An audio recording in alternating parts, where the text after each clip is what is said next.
Hello, welcome to this edition of 101 with Montgomery County Executive Ike Leggett. I'm Lorna Virgili, and thank you for joining us. Hello, Mr. Leggett, how are you? Very well. How are you today? How's 2016 panning out thus far? Well, there's some challenges, but we are getting there, and I hope that as we work through the challenges and difficulties, that we'll be able to come out of this in good shape at the end. But initially, some snow challenges and others, but budgetary challenges. But we'll get there. We'll talk about snow. We'll talk about the budget. But let's get started with FY17 operating budget. You have held 5 budget forums throughout the county, and you've heard from residents in all parts of Montgomery County. What are some of the common issues and requests that they have made to you, and some of those differences in different portions of the county? Well, traditionally we've heard a great deal about education in the past, and it's a consistent message. But I think the commitment and the dedication of the parents, teachers, and all of those involved in education this year has probably been much stronger than I've heard it in years past. It is because I think people now see some overcrowded classrooms. They see some deterioration in our buildings. They see lack of support in a variety of areas. Although we've provided a great deal of money, quite a few increases over the years. But I think at this point in time, we're getting pretty close to a tipping point, and the teachers and the parents are the ones to observe that first of all. And so in terms of the challenges and difficulties we face, trying to find additional operating funds for education, as well as for the growth enrollment in our school system, for capacity and maintenance of our school system, really has hit a chord with many parents. And so they've come out in great numbers, voiced their opinions about what they want to see happen. And that's one of the big differences that you see. Not that it was not there in the past, but this year, more vocal, more people, and a more renewed spirit of determination to try to get something done about it. During the Silver Spring Forum, you announced good and bad news. You said that the projected deficit would be between $135 and $140 million. That could have changed since. Instead of $180 million as first estimated, this had to do with a higher income tax distribution from the state. Yeah. What is the actual gap as it stands today? Well, we have not finished our labor negotiations with our unions, and we have not calculated all the costs for the emergency for snow removals and what have you. Absent those things, we're just under $100 million. Somewhere in the 100? Yes, under $100 million. But of course, that is likely to grow when you increase the amounts for snow removal, this huge storm that we've had, as well as our labor negotiations. All of those things combined together do not provide us at this date a precise figure, but I'm certain it'll probably be well over $100 million. So what are going to be the challenges? Where the cut's going to come from? Well, I haven't decided those things yet. That's why we had the budget forums, to listen to many of the people in the community, to talk about their priorities, and to talk to my staff and my department heads to come up with a decision. It will be balanced, and there may be some sacrifices, I'm sure. We may have to make some adjustments, but we'll get there. But you're not going to get there easily with this kind of challenge that we face. We've had some real challenges in the past. Some budget figures that were much higher than that, and we got through those. But at that point in time, we probably had more options because we had decided to make significant reductions in our workforce. We eliminated about 10% of the workforce. We changed our contributions to retirement and health care. We did a number of things. We furloughed employees. We can't continue to go back to the well of those things to try to get additional savings at the level that we were able to get in the past. So although the amount overall is smaller, but the options to reduce that amount are much more limited at this point in time. Other challenges. One of the wind case kept coming back every time you held these budget forums. What impact is that going to have on the budget? A significant impact. If you look at the overall case that was brought against the state of Maryland and many of the counties throughout the state of Maryland, you'll find that overall, for all jurisdictions throughout the state of Maryland, there was a potential of $200 million impact. For Montgomery County alone, of that $200 million shared around the entire state, we may be responsible as high as $115 million. The final figure is not in, and how long it will take us to have that impact. Hopefully we can spread it out over a number of years. That's the retroactive impact to win. Going forward, it could get as high as $25, $26 million a year. It may be a little bit less than that, but it has a significant impact. And so when you consider the win case, the overall economy has not grown as rapidly as we'd anticipated. It provides us with the gap that we've just talked about. One of the things you stressed also during the budget forums was the $30 million that would be lost if the operations of the Department of Liquor Control would be privatized. You are an advocate at this point against privatization, and where is that heading? Well, no, I've never been an advocate against privatization. I'm an advocate against losing $33 million. So if you can find a way in which to privatize this without the county losing this amount of money, then it's something that I can seriously consider and will look forward to it. It's something that the county should try to move out of this business, but you're not going to do it at the level of losing $33 million a year. That would be irresponsible, in my opinion, to do so, and it would lack the kind of seriousness that I think we should have toward this issue. So I've worked with the chambers and some of the legislators to say, listen, I'm prepared to sit down and talk with you, help come up with a plan, but the plan must be sound, and it must be demonstrated that the county is not going to suffer this type of loss. So when you consider the $30 million plus that you can lose from liquor, the impact, the win, the slowdown of the economy, and combine that with the growing needs in our school system and all the other challenges we have, I don't think that a county executive or any person in a responsible position will advocate this under the terms and conditions that have been suggested thus far. Property taxes, are they going to go up? Well, if you look at the last 2 years, the property tax at the charter limit have basically been flat. We had, at 1 year, we went down by $17, and the next year we went up by $14. So if you balance the last 2 years together, basically zero. We can't continue that and still maintain the services and programs, the quality of life that people here in Montgomery County want. The question for me at this point in time is, what is that tipping point? What is reasonable, and how we can sustain that going forward? Okay. We're going to talk very briefly just to get started. You did announce already the 6-year capital construction budget, focusing on education, job creation, and affordable housing as well, transit and road maintenance. It is a $4.4 billion budget for FY17. How did you get there with this? I mean, we have like 30 seconds before we break to the break. So summarize that budget very quickly, like in a sentence. You can't get there very easily, and you can't get there without some reprioritization and challenges that we have to face going forward. Okay, we're going to take a short break, and then we'll come back with that. Stay tuned. We'll be right back with Montgomery County Executive Ike Leggett.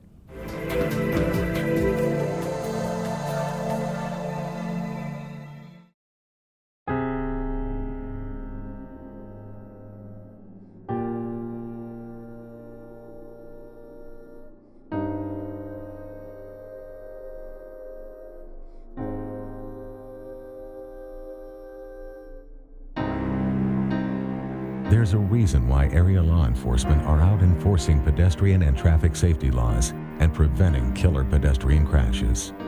Be alert. Be street smart. The next 30 seconds can save you a lot of money. Just do your laundry in cold and stick to full loads. Auto-sleep your computers. Plug your gadgets in a power strip and switch it off when you're done. Headed out? Turn back your thermostat by 10 degrees. And drive sensibly. The more energy you save, the more money you save. Find other great tips at energysaver.gov.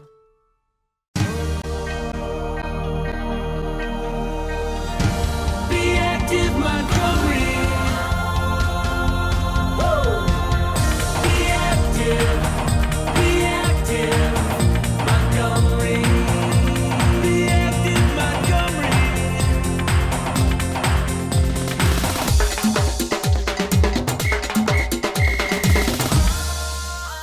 Be active, Montgomery.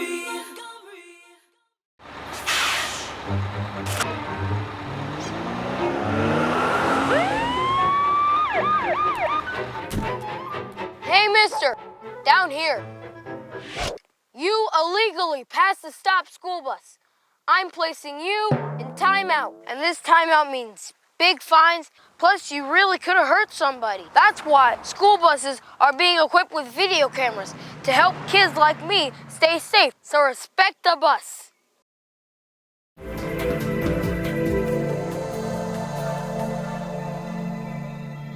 Welcome back to 101 with Montgomery County Executive Ike Leggett. I'm Lorna Virgili.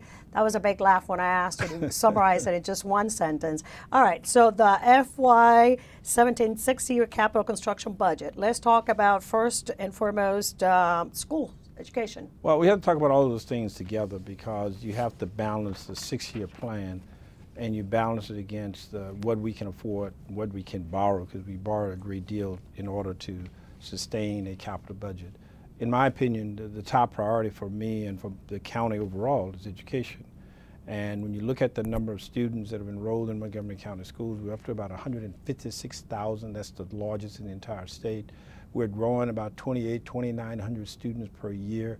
That increase started several years ago and is likely to continue for another few years. The growth in Montgomery County over the last few years is larger than Baltimore County, Anne Arundel County, Howard County, all combined. Montgomery County is increasing very large. At the same time that we have this great need for expansion for space and to get kids out of these trailers, we have schools that are aging, schools that need repair. So we are dealing with HVAC system, we're dealing with ADA compliance, and we're dealing with a number of things that we have to respond to. So the focus in this budget for me is toward education. And so the amounts that you talked about, $4.4 billion over the next 6 years, over $2 billion of that amount, less than $2 billion of that overall amount goes for education for the reason I've just stated, because we're growing rapidly.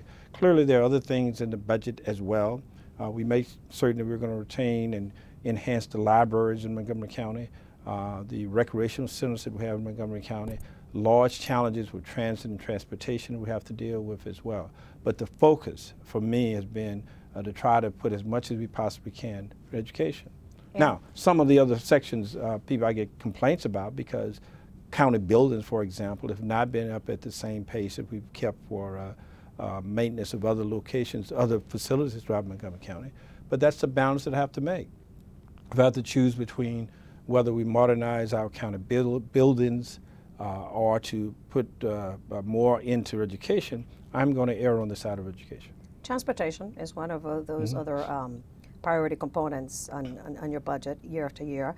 This one includes $192 million in funding for Purple Line related projects. Purple Line, Purple Line, Purple Line. We keep hearing about it. And where does it stand today with the state? Well, the state is in the process now of evaluating the responses to the request for proposal. They've narrowed it down at least to one proposal that they are looking at to evaluate to make sure that it is both responsible and responsive to the concerns that are expressed in requests for proposals. Once they've done that, we will know precisely what the state will pay overall. We'll know fully what are the components they're in, so you have to make sure that the contract is going to perform the kinds of services and build the kind of line that we all expect. And then we will sit down with the state and negotiate with them further. We're in discussions with them now about some of the things that we want to make sure that are currently in that proposal. But until it is worked out, we will not have a final selection, and hopefully it will be done sometime this spring. We have the initial funds, thanks in part to Senator Mikulski, to continue to move forward the process for this project, but we still have some more money from the federal level to come forward. But I think we just won a recent case at the State Court of Appeals that would allow us to go forward on some of the land use issues or land taking issues that we had along the trail itself.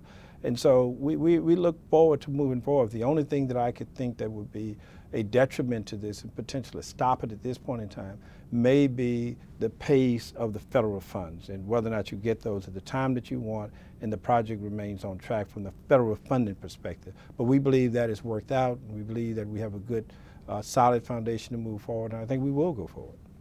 Circling back to education, being this the top priority, legislative session in Annapolis, and you recently testified about school construction funding, something you did last year as well. Do you think the political and economic environment will be feasible this year for Montgomery County to get additional funding for school construction in comparison to last year? Well, it depends on what it's relative to. Now, if it's relative to the bill that we asked for approval last year, which would have infused a large amount of monies into school construction around the state, I doubt that will happen. But Senator Nancy King has put forward a continuation of a measure she started last year to provide funds for certain schools throughout the state. And Montgomery County received approximately additional $6 million. She has doubled that amount again this year request, and hopefully that will be passed. And if it is passed, we could get additional monies as well. But that goes nowhere near the overall request and needs for Montgomery County. We requested of the state somewhere in the neighborhood of $140, $150 million for support. I think we got about $40 million last year. So we're a long ways away from getting anything near what we think we should have from the state. But it helps. It helps. Trickle Certainly, on a, yeah. yearly basis. We'll right? continue to build on it, but it helps. Yeah. All right. Talking about the schools, MCPS, it seems like they're in the right direction about hiring already a superintendent for the school system. When we sat here a year ago, they had sort of not selected a superintendent. So your feedback on that? Well, I think congratulations to them, and congratulations to Jack Smith. He comes in with a wealth of knowledge and experience, both at the local level. He served as a superintendent, although at a smaller county in Montgomery County, and then the size of Montgomery County. But he's also served at the state level as an acting superintendent of education for the state of Maryland. And he's had a great deal of experience teaching and experience in the classroom, experience abroad, and I think he brings a wealth of knowledge and experience that will be helpful for Montgomery County. So I congratulated him. I've talked to him.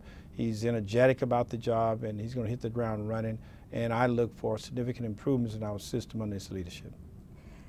Just a few days ago, the National Cybersecurity Center of Excellence opened doors here in Montgomery County.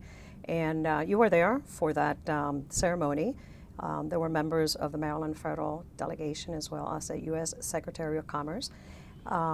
You were very highly praised on that event for your leadership at the national level to make sure that that center was headquartered here in Montgomery County. You took a tour of the facility. They did some demos for you. So what is actually going to be happening there when it comes to cyber intrusions and cyber defense and cyber warriors? Well, let me go back to probably explain a little bit why the praise came to me, because when we first looked at this was not the darling project that many people had anticipated. We had a little bit of a challenge early on because it required the county to repurpose a facility that we had for biotechnology to move many of the few remaining firms out and put them in other locations. And that became a campaign issue at one time, and I was highly criticized for that. But I said at that point in time, in the long run, making this the National Center for Cybersecurity Excellence would be helpful for Montgomery County. And I think when you looked at what happened the other day, we had the Commerce Secretary from U.S. Commerce Secretary there, state officials as well, both U.S. senators, 2 U.S. congressmen, and a host of private sector investors as well as the university commitment, all there to talk about this center. This is an investment that I believe that the initial part was worthwhile, and the other day proved, in my opinion, why that investment was so highly praised. And so they were thanking me for the fact that I came on early, pushed for the project, provided the resources, and when we were challenged about whether or not we should go forward, I decided to go forward in earnest, and we are benefiting from that. There's the potential in the state of Maryland for 100,000 jobs in cybersecurity alone. Montgomery County is not only leading the state, but is leading the nation in this effort, and we should be a part of that, and we are a part of that, and I'm excited about the prospects for what's going to come down the line. Mr. Laird, we're going to take a short break, and when we come back, we're going to talk about the snow blizzard of 2016. Okay. Stay tuned. We'll be right back.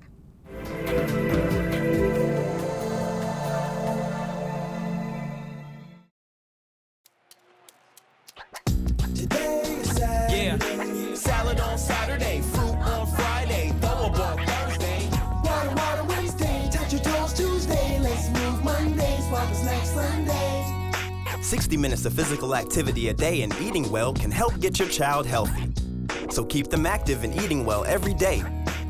Get ideas, get involved, get going at letsmove.gov. That's letsmove.gov. This message brought to you by FEMA. Home fires occur most often in winter. Keep anything that can catch fire at least 3 feet from heating equipment. And never use an oven to heat your home. Stay in the kitchen when frying, grilling, or broiling food. Turn space heaters off when you leave the room or go to bed. Make sure all vents are clear of snow and ice to allow carbon monoxide to vent outside. Have your furnace, heating system, and chimneys serviced each year by a qualified professional. Learn more at www.usfa.fema.gov. Are you sure they can recycle us, Clamshell? Hey, Dome, we're on a new recycling postcard. I can't wait to make a new start. Maybe I'll be a red carpet at a big premiere. And I'll get to paint the White House. Shh, here he comes. Now you can recycle more plastics in Montgomery County, including #1 PET plastics such as clamshells, deli containers, trays, lids, domes, and cups. We're in! For more information on recycling, contact the Montgomery County, Maryland Division of Solid Waste Services at 311. The wait is over. Recycle more plastics today.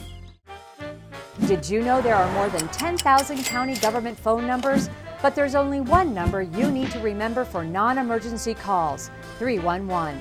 MC 311 is Montgomery County government's online telephone information system. Need information? Have a problem or complaint? Trying to locate a county government facility? Call 311. The call center is open Monday through Friday, 7 a.m. to 7 p.m. The website is available 24 hours a day, 7 days a week.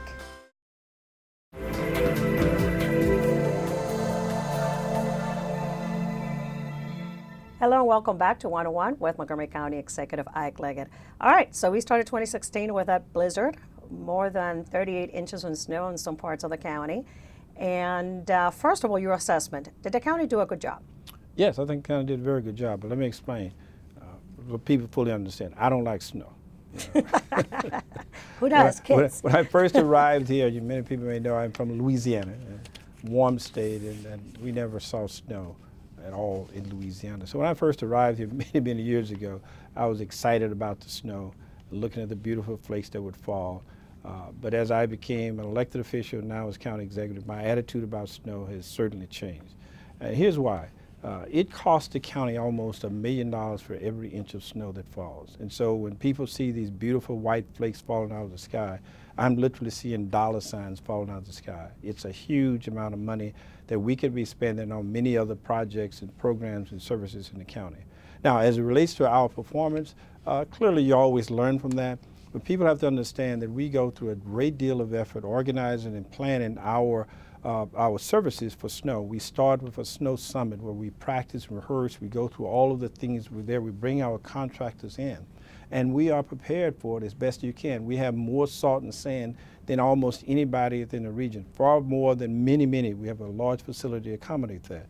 We have 5,200 plus miles to plow in Montgomery County. That's an awful lot.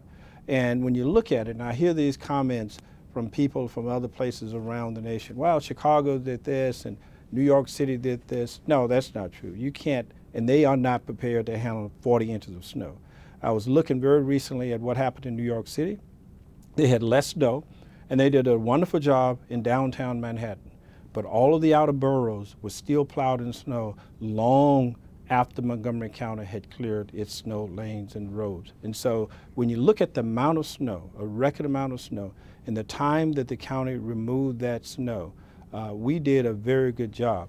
I made a pledge the Tuesday before the Wednesday morning at 7 a.m. that we would have plowed through and given people access or way out of their communities by 7 a.m. So 5,200 miles in Montgomery County, with the exception of just would be equivalent of just a mile or so, we've done that. And so people may say, well, you missed a couple of blocks and a couple of cul-de-sacs here and there.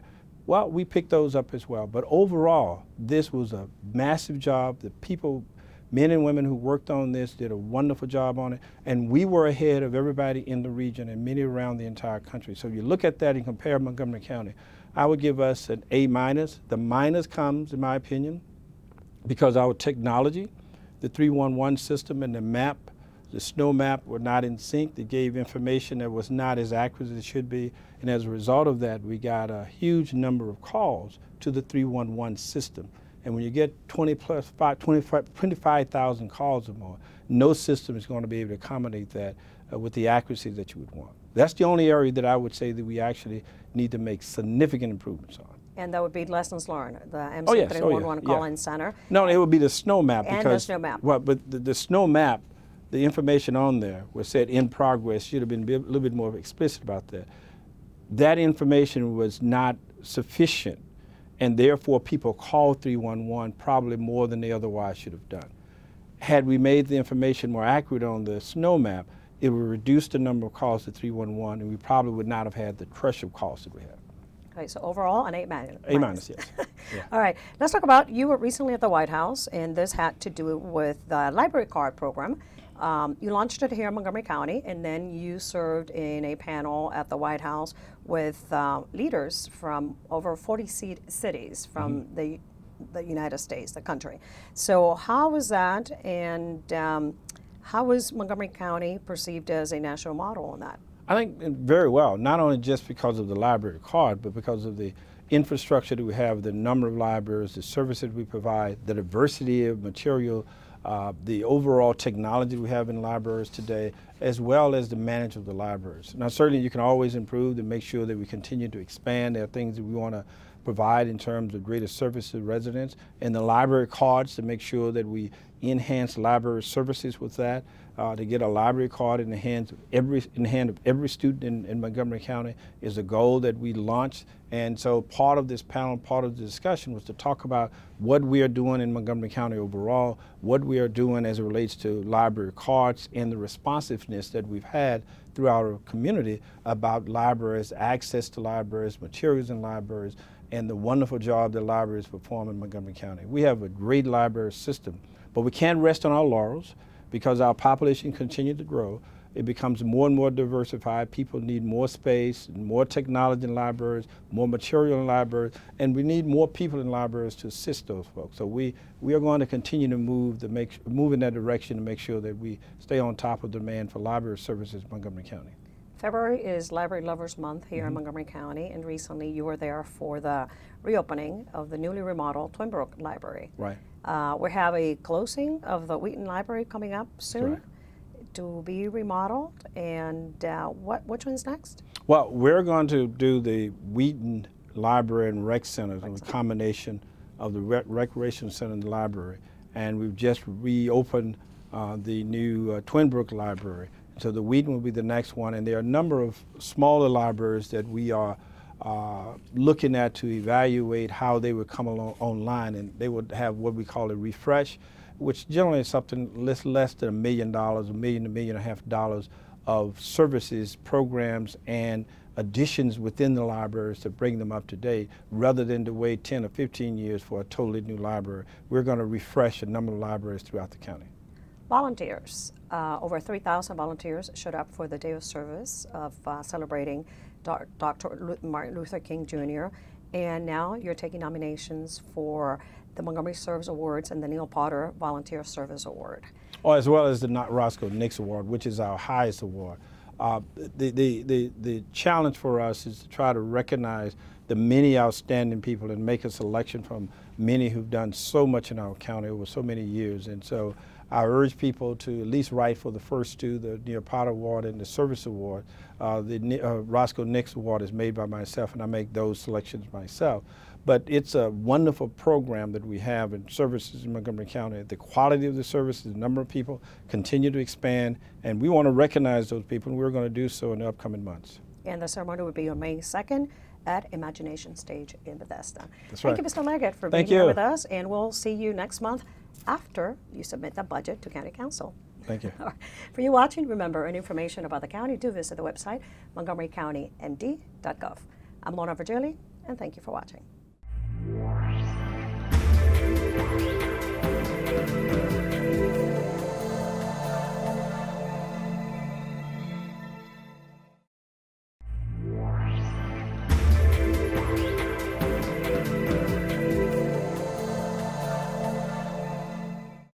In Montgomery County, we have a goal to reduce waste and recycle 70% of all waste by 2020.